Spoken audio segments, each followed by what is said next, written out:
Hi, I want to tell you a little of my journey as the Moms in Prayer Idaho State Coordinator.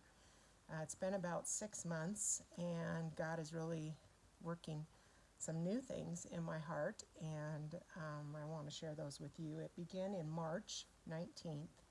Our pastor Scott was speaking on the book of Esther in a series with our other preaching pastors at our church. And God just really, as I was writing the notes that day, just begin to move in me passion, authority, love for people, all come together in Esther's life and definitely in my heart for the women of Idaho, moms of Idaho, pressing into prayer for their children. If you watch my short video made before this, you'll just know how God's done a work in my heart my whole adult life for prayer. And he just told me that day in my sermon notes, I must learn to pray and fast. So I want to begin to share with you in some short video clips about this fasting journey and where I believe he's taking the women in Idaho together through fasting.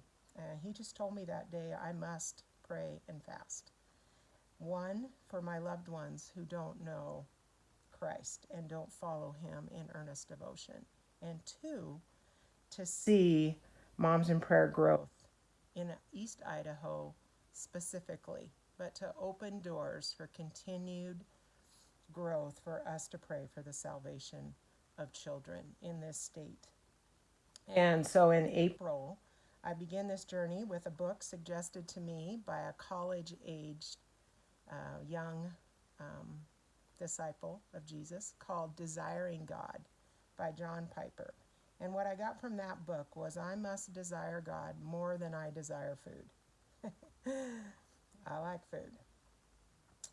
My North Idaho prayer partner, Olivia, that month encouraged me to pray and fast together 1 hour a week for wisdom in where God was leading us in this next season as a state ministry. And we chose Thursday noon. I've learned that you have to have a specific purpose for your fast. And God had clearly given me that. It's for the growth of prayer for children in schools in Idaho. I continued to seek God, and he revealed to me the connection for me, how to fast. I must pray when I fast, or I'm just skipping a meal. And he wasn't calling me to skip meals. He was calling me to desire him, to seek him in prayer when I don't eat. So he connected that whenever I have a prayer hour planned, which for me is 3, 4, 5, 6 times a week, I fast the nearest meal. So that's the plan I've been working on for the last 4 or 5 months. And it's been such a journey for me. I've had a lifelong love for food. I love food and all things about food. And God may be calling you to fast something else, but for me, it's food. He is faithful. He will make it clear. And this video is not about telling you how to fast, being your accountability partner for fasting. This video is about inviting you to come along with me in a deeper walk with God as you pursue him through fasting. So Thursday noon, Pacific time, 1 o'clock Mountain time. We live in a state with divided time.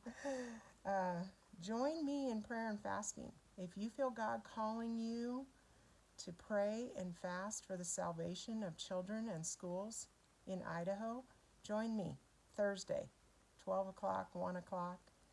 And if you're available to get on a Zoom call with me at that time, I believe in one accord fasting. God's Spirit moves when we let him pray through us. And so it's for the salvation of our children in Idaho. Let me close in just reading a verse that has just come back to me. 40 years ago, God used this verse as Fern Nichols started Moms in Prayer International, and it's just continued. Maybe our reading in the Old Testament, I don't know, but Lamentations 2:19. Arise, cry out in the night, as the watches of the night begin. Pour out your heart like water in the presence of the Lord. Lift up your hands to him for the lives of your children who faint from hunger at the head of every street. Throughout Idaho, our children hunger for the truth. They hunger to know that it isn't some great counseling, it's not some great therapy. They need to know Jesus. He's the answer for their heart's cry. Thank you for listening. I'm going to continue to share some things about fasting as God's Spirit opens the door and call you to join me in a partial fast the first week of October as we anticipate all God wants to do through our Rise Up and Pray events that are scheduled in Moscow and in Coeur d'Alene. So, God bless you. He's able to keep that which you commit to him. He's able to save completely those that he intercedes for constantly. He's able to make all grace abound to you, so that in all things, at all times, having all that you need, you will abound in every good work.